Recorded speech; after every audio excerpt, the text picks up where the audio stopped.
Howdy folks, I'm Ryan Flaherty and this is Good Sports. Coming up on this edition of the show, we revisit a classic high school rivalry in Saskatoon, this time being played out on the soccer pitch. But first, we're going to head to the track and catch up with USask Huskies long jumper Michael Akintunde. It was a little over a year ago that he suffered a devastating knee injury and didn't think he was even going to be able to compete in the 2022-23 season. But he's able to get back on the track ahead of schedule, and when he did, he made a major impact and now is looking ahead to even bigger things in his long jump future. I wasn't supposed to have a season.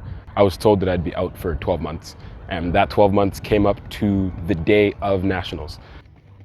After a disappointing end to his rookie season and another year lost to the COVID-19 pandemic, USask long jumper Michael Akintunde had big plans for 2022.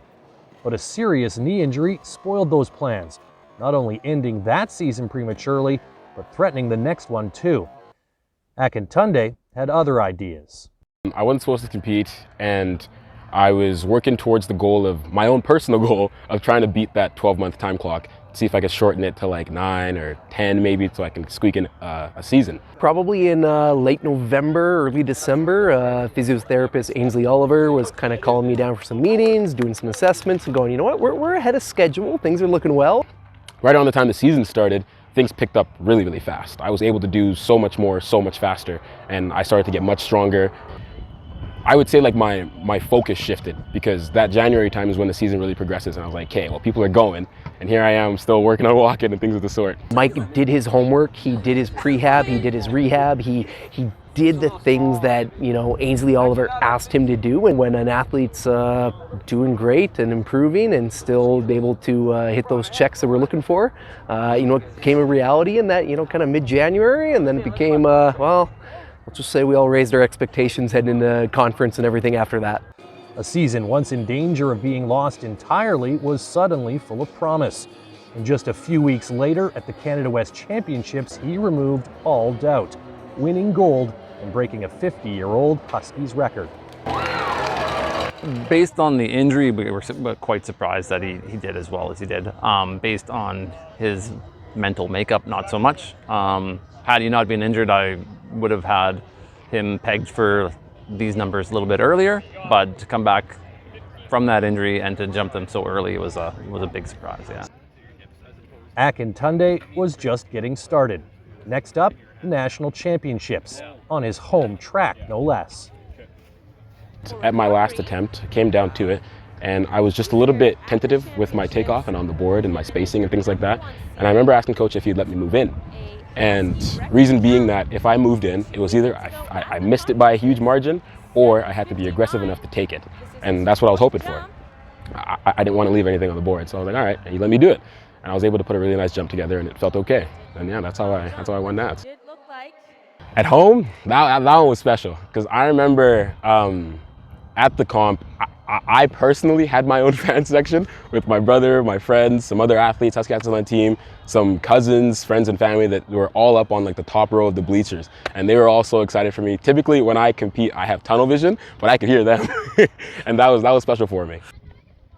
As far as what this does for me now, I think it really sets me up to take my first step into the next stage. Being able to, yes, solidify my position in youth sports, but also take it to the higher heights of like competing against the best in the world, pro athletes, things of the sort, and moving on from there. My bigger goals are set towards like the Pan American team. That one I think would be a great experience for me. It would give me a chance to meet some higher level competition and really get to understand the work it takes to be consistent at that level. There's a world's team that would be phenomenal to be a part of. I think this outdoor season, I've got some special things to show people, and if things go well, I think I have a decent chance of making that team as well. He's put himself into where the pathway is real, and by that, you know, the senior echelon of sport performance, World Championships, Olympic Games, Commonwealth Games, Pan American Games, those opportunities are really kind of start around 790, 8 meters. I would like to clear that 8-meter barrier.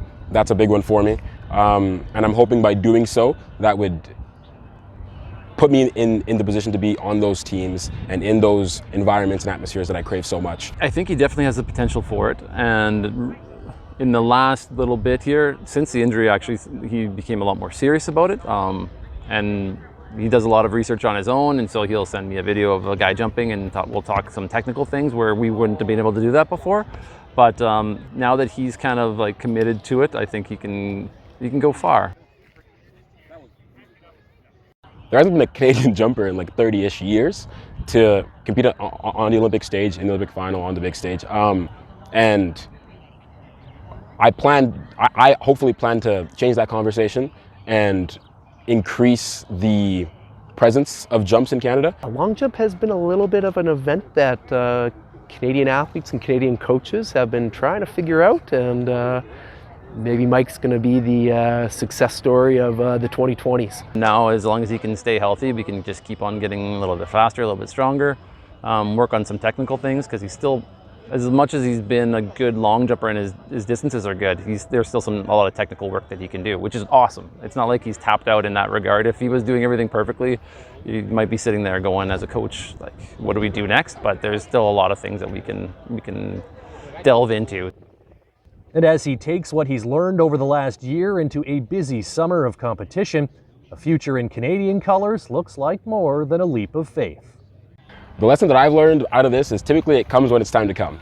So as long as I stay diligent and I keep working, I'll hit the numbers in their time, and they should yield fruitful for me. You need to remember, like, hey, I spent the last so and so many years doing this sport, months doing this sport, coaches poured in all this knowledge and practice into me, so I just have to trust what I'm doing. And I think getting there is that, just step by step. Like, the ladder is in front of you, so you just gotta climb it. Fun little fact about long jump: the qualification standard to qualify for the 2024 Olympics in Paris is just 1 centimeter less than the Canadian record. That's currently held by Damian Warner, the decathlete, 8.28 meters. Who knows, maybe one day Michael Akintunde will have a shot at that mark. All right, moving on to some soccer now. And back in the day, soccer in high school in Saskatoon was always played in the fall. Now it still is. However, there's a second version of the sport, a slimmed down version that's played in the spring. It's spring soccer, it's 7v7, and it's a chance for some of these smaller schools in Saskatoon to get a chance to compete in the sport. And I visited with a couple of members of the Bedford Road Redhawks and Feehan Trojans recently as they went head to head as they renewed their Rusholme Road rivalry. There are a lot of schools in the city that weren't being catered to with the soccer program. I know that when I first started in the division, I actually coached the Mount Royal 11v11, and there were 4 players from Bedford who came over because they couldn't find a coach. So when I came over to Bedford, there was no team. And they didn't have the spring soccer, but then they decided, look, there's a lot of players on that side of the city who really, really want to get into the game. They really, really love the game. But all of them would be sucked into the football team, so we didn't have enough excess players to be able to get out on the pitch.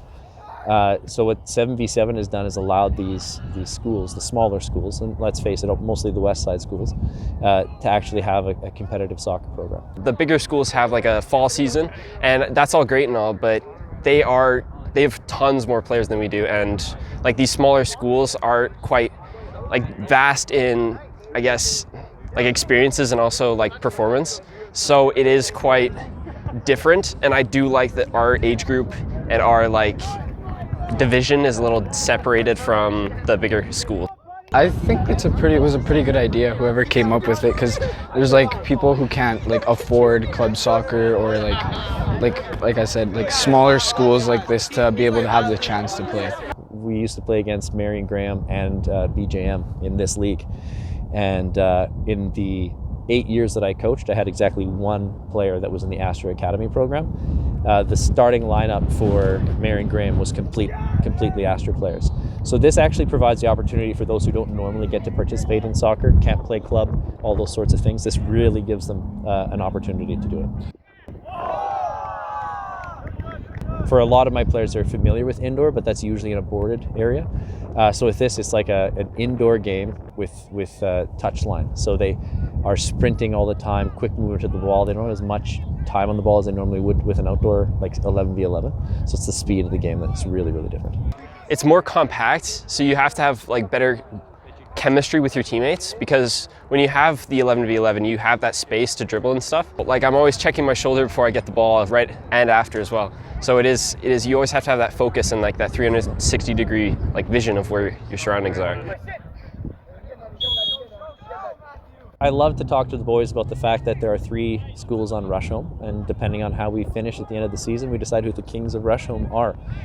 That kind of thing is just a nice little way to make the boys feel a little bit more connected to their school, a little bit more connected to their team, and building up those kind of rivalries and being able to have them and play them out on the field.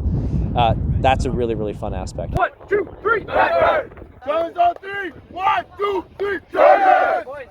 I remember when it was football season, they always had that big rivalry too. Everyone was always talking about it, so it's nice to have it in soccer too against them. It's great. I mean, like in the smaller sports like badminton and stuff, we don't really go up against them as a whole team. So like it feels like we're going up against the entire school, which makes it more, I guess, nerve-wracking in a way, because like if we won this game, then we would have owned the road, which we always say.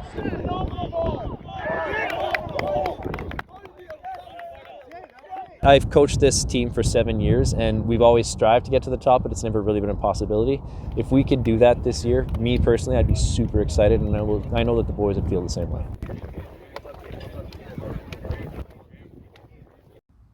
And this year there are 6 teams competing in boys spring soccer. In addition to Bedford Road and ED Feehan, Mount Royal, Tommy Douglas, Bethlehem, and École Canadienne Française are all fielding teams. Good luck to all of them, and it'll be fun to see who winds up on top at the end of the season. All right, before I go, it's time for the Good Sports Salute, and this is a double salute with a couple of people who have a lot of connections in their sporting past. First up is current Canadian Paralympic Athletes Council Chair Erica Gavel, who of course hails from Prince Albert. She was recently inducted into the Prince Albert Sports Hall of Fame. Now, Gavel was a multi-sport star in her youth, softball, volleyball, but especially basketball. That's the sport which she eventually joined the USask Huskies to compete in.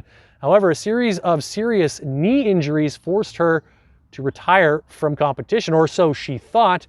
She wound up making the switch to wheelchair basketball, went on to win multiple medals on the international stage, including a gold with Team Canada at the 2016 Rio Paralympics. And as I mentioned, she's currently the chair of the Canadian Paralympic Athletes Council, so a much-deserved induction to that Prince Albert Sports Hall of Fame. Congratulations, Erica. The other salute goes out to Erica's former Huskies head coach, Lisa Tomaitis, who was recently named the head coach of the German women's national program. Of course, Tomaitis has been with the Huskies for over 2 decades, winning a couple of national championships along the way. She also coached Canada's senior women's national team for close to a decade, and now a new opportunity with the German squad. Should be fun to see how they do with one of the best coaches in the business leading the charge. So Erica Gavel, Lisa Tomaitis, you get the Good Sports Salute. And that does it for this edition of the show. If you have a great story idea or have an event that you would like some coverage of, please do send an email to goodsports306@gmail.com.